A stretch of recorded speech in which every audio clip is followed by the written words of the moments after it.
আমার বাচ্চা, কেউ আমার ডিম খেয়ে ফেলেছে। আমার চিকুকে জানাতে হবে বিষয়টা। তারপরে রুবি পাখি গেল চিকুর পুলিশ স্টেশনে। চিকুকে গিয়ে সবকিছু খুলে বলল রুবি পাখি। চিকু তো শুনে হতবাক হয়ে গেল।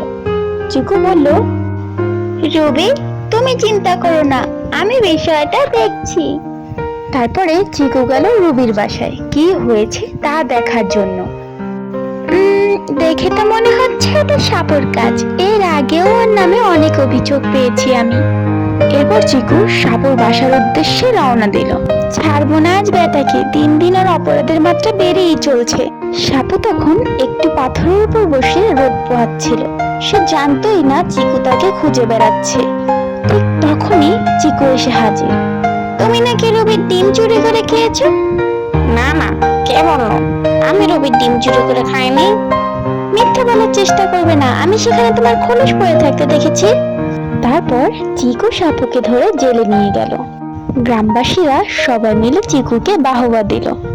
রবি বলল, চিকু, তুমিই আমাদের আসল বীর। চিকু সবার ভালোবাসা পেয়ে একটু লাজুক ভাবে হাসলো।